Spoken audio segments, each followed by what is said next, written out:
it looks like you're looking in the eye. Really, it makes things a little easier for you. Looking right between the eyes, can't look in the eye. Eventually looking in the eyes will mean nothing, but you want to look at them in the eye. The minute somebody's looking at their resume or looking around while you're talking to them, or they're talking to you, you are not communicating. That's a big fat zero. If someone talks to you and you're kind of going like that while they're talking to you, they're getting bored. They're not even listening to you. Again, if you cannot look them in the eye, look it between the eyes or at the eyebrow, okay? When you're talking to them and when they're talking to you. When someone is talking to you, I don't care how excited you are to tell them something back, whether it's a family member, a future employer, anybody. Go back to the military. When someone above you, higher pay grade, is talking to you, you just listen. Yes, sir. Yes, ma'am. Whatever it might be. It's the same thing.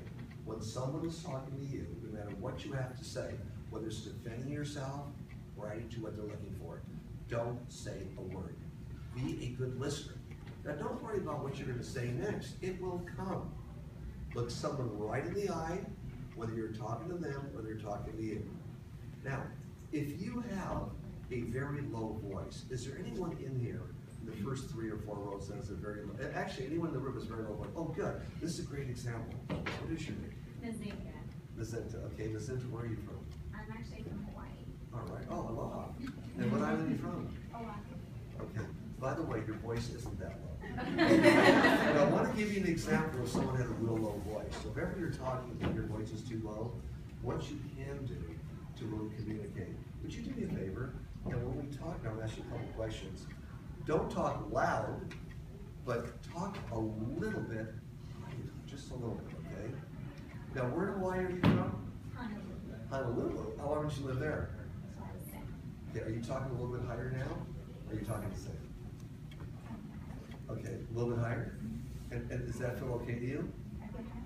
You feel happy? Okay. What's happening also, you can see what I see is, well, I heard talking just a little bit higher, She's smiling a little more, and she is coming forth a little more. She's communicating just a little bit more. But if you really have a high voice, like I have a pretty high voice, I don't say, hey, how you doing? Because then it's, oh my God, I can't listen to this person. On your resume and during your interviews, there should be 2 things at the very top of your resume, the very, very top of your resume, and what you want to talk about when people say, well, why should I give you this job?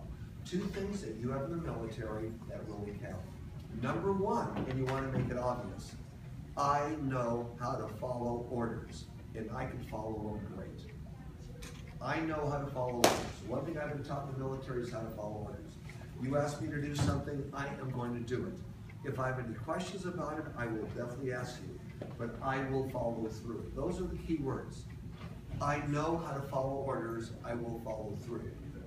Even though you might be sharper than the person you're talking to, and they're trying to impress you with how great they are, and you know you're sharper than them. They want to interview somebody that could follow orders, they hope, from whoever's asking them to do something. But if you flat out in a humble way say, I know how to follow orders, I know how to do that, and follow them well. I will follow through and I will complete what it is my task is. That's one. Another thing is, I will follow orders. I know how to do that. And I will follow through it and perform whatever duty you gave me. And if there's any way you want me to improve, of course I'll improve upon it. If there's something new you want me to learn, I will learn it. I know how to do that. I will be the best employee you've ever had. I will be, it's another key thing, I will be the best employee you ever had because I know how to take those orders. I will.